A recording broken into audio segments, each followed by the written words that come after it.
आपने solid star के episode में तो देखा होगा जॉब लू फेंग उनके एक साथी को मर देता है। लू फेंग पर अटैक करने के लिए आगे बढ़ता है। यहाँ पर अपनी डोमेन को भी एक्टिवेट कर लेता है।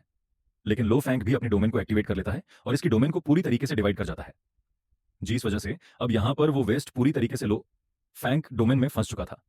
उसे समझ नहीं आ रहा था कि आखिर वो कहाँ पर आ गया है, लेकिन इसने नहीं कि वो कुछ डिएक्ट कर पाए। यहाँ पर लो फैंग के साथ ही अपना यूनिवर्सल शैटरिंग नाम का अटैक कर देता है, जिससे हम देखते हैं कि सिंगल थ्रो अटैक से वहां का स्पेस टूटने लगता है और फुल टब्स इस वजह से यहाँ पर सभी लोग शॉक्ड हो जाते हैं।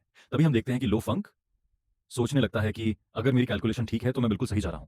हम देखते हैं कि लो फंक यहाँ पर उस टाइम वेस्ट के अटैक को ही यूज करके पूरी तरीके से नोलन की तरफ से चल लेता है और जैसे ही वो एनर्जी अटैक सीधा नोलन से टकराती है, हम देखते हैं कि उसकी बॉडी जल के रख हो जाती है, जो देखकर सभी को यही लगता है कि ये बस एक एक्शन देते हैं, क्योंकि उन्हें उम्मीद नहीं थी कि वो यहाँ इस बैटल ग्राउंड से जिंदा वापस नहीं जा पाएंगे। लेकिन यहाँ पर उन्होंने जीत हासिल की है। इसी के साथ दोनों कमांडर आगे आते हुए कहने लगते हैं कि तुम्हारा बहुत बहुत शुक्रिया। और फिर उनमें से एक बताने लगता है कि ये हमारे 2651 लीजन के कमांडर हैं, जो कि फील्ड का ही हिस्सा है।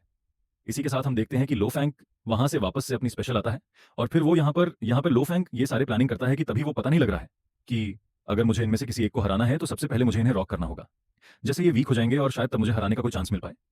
लेकिन हम देखते हैं कि लोग यहाँ पर अपने मन में कहने लगता है कि फिलहाल के लिए मेरे पास ज्यादा टाइम नहीं है और मुझे और ज्यादा इन्फॉर्मेशन कहते करने में फोकस करना चाहिए, क्योंकि ये नहीं है और मैं यहाँ पर पहली बार आया हूँ। उनको भी सीखा और एक बिल्कुल ही यूनिक और नए स्वॉर्ड को भी मैंने बनाया।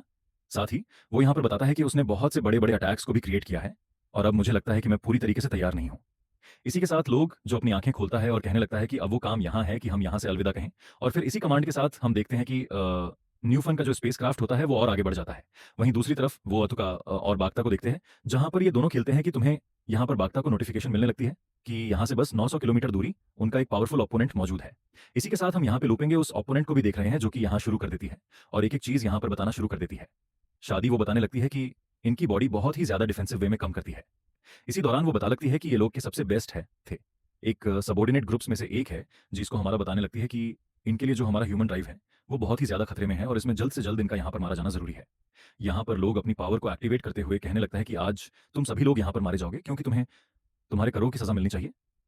जीस पर हैमर को हवा में उठाते हुए कहने लगता है कि तुम एक ह्यूमन को हराकर हमारे सामने जुबान चला रहे हो। भले ही तुम्हारी पावर लेवल कुछ भी हो, लेकिन धमकी देते हैं। इसी के साथ एपिसोड खत्म होता है।